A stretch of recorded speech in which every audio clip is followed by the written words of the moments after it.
तेल उंडेलती जाती है, बर्तन बच्चे लाते जाते हैं, उंडेलती जाती है, लाते जाते हैं, वो भर भर के इकट्ठे करते जाते हैं और देखें कि बर्तन खाली हो जाते हैं लेकिन तेल खत्म नहीं होता। हालेलुया। इसी तरह देखें कि खुदावंद ने अपने जो है वो खादम के वसीला से अपने बंदों को बरकत बख्शी और उनको देखे कैसी बरकत बख्शी। और जब वो खत्म हो गया तेल तो उसने ये नहीं किया कि वो जाकर जल्दी जल्दी से वो पिए चाय हो या जो जो उसको ज़रूरत हो उसने इस्तेमाल किया। उसने बिल्कुल भी ऐसा नहीं किया। वो दोबारा से फिर अपने खादम के पास गई है, वहाँ पर गई है वो, और वहाँ से जो है वो उनको बोला है कि अब जो है वो बर्तन तो खाली हो चुके हैं, बहुत मतलब भर चुके हैं और ख़त्म हो चुके हैं, अब हम मेरे पास और कोई बर्तन नहीं है, ठीक है, तो अब मैं क्या करूँ। उसने कहा सारे भर गए हैं, तेल भी मफूक हो गया और अब जा इसको बेच और अपना कर्ज अदा कर दे, इसको बेच ले और जाकर कर्ज अदा कर ले। और उसी बंदी ने ऐसे ही किया, अपने बंदा की बात को माना और वो गए अपने बेटों को साथ लिया, जाकर उस तेल को बेचा है। क्या किस किस तरह बेचा होगा, जाकर उन्होंने लगाया होगा, जाकर जिस तरह हम कहते हैं कोई कारोबार कर लिया होगा, उसके वसीला से बेचा होगा तरह तरह, तो बेच के कर्ज उतारा है। खुदावंद ने उनको कर्ज जैसी लानत से भी आज़ाद किया, खुदावंद ने उनके रोजगार में भी बरकत बख्शी और खुदावंद देखे अपने बंदों के वसीला से बहुत सी बरकतों को नाजिल करता है। और जब हमारा ईमान खुदावंद पर होता है ना तो तब ही ये मौजूदात हमारी जिंदगी में जाहिर होते हैं। हालेलुया।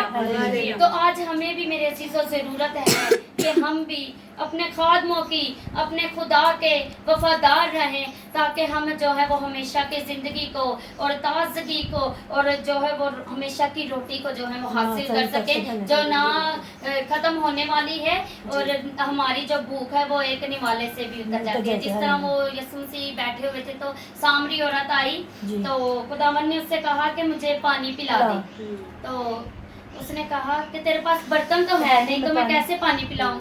तो उसने खुदावंद ने कहा कि अगर तू जानती कि मैं कौन हूँ और मुझसे मांगती तो मैं तुझे हमेशा की जिंदगी का पानी देता और तू कभी प्यासी ना होती। हालेलुया। इसी तरह आज हमें भी मेरे अजीजों जरूरत है कि हम जो है वो खुदा को पहचाने, उसकी कुदरत को पहचाने। और हमें हर चीज का एक वक्त है, हमें जो है वो ईमान रखना है, भरोसा करना है, दुआ करनी है और इंतजार भी करना है। अगर हम इंतजार करेंगे तो खुदावंद अपना जवाब जो है वो हमें देगा, वो तरह बतरह हमें जवाब देगा। आज बहुत सी मुश्किलात हैं तो आज हमें भी चाहिए कि खुदावंद जो है वो अपने बंदों के वसीला से हमारी जिंदगियों को तब्दील करे, हमारे इरादों को तब्दील करे। अगर हमारा ईमान पुख्ता होगा, अगर हमारा ईमान मजबूत होगा तो जो कुछ चाहेंगे ना वो हमारी जिंदगी में हो जाएगा। और हमें शक नहीं करना, क्योंकि शक करने वाला जो है वो समुंदर की लहर की मानिंद होता है। अगर ये औरत भी शक करती तो ये भी जो है वो बरकत ना हासिल कर सकती थी और ये अपना कर्ज भी नहीं थी उतार सकती। और इसी तरह अगर वो बूढ़ी औरत जो थी वो भी शक करती अपने बंदे की बात पर तो वो भी जो है वो कभी उसके घर में भी आटा और तेल ना आता और वो उसी तरह फिर वो जिस तरह वो सोचती थी उसके साथ वैसा ही होना था। लेकिन खुदावंद का मंसूबा इंसान के मंसूबे से मुख्तलिफ होता है। हालेलुया। आए हम कलाम के लिए जोरदार तालियां बजाएंगे और आज अपनी अपनी जिंदगियों के लिए दुआ करेंगे इस कलाम के वसीला से कि खुदावंद कि हमारे भी दिलों को तब्दील कर, हमारे इरादों को मजबूत कर और हमें तू कसरत के साथ इस्तेमाल कर और अपने जलाल के लिए बकसरत इस्तेमाल कर और हम तेरे हुक्मों पर चलेंगे और तेरे कहने के मुताबिक अपनी ज़िंदगियों को गुजारेंगे।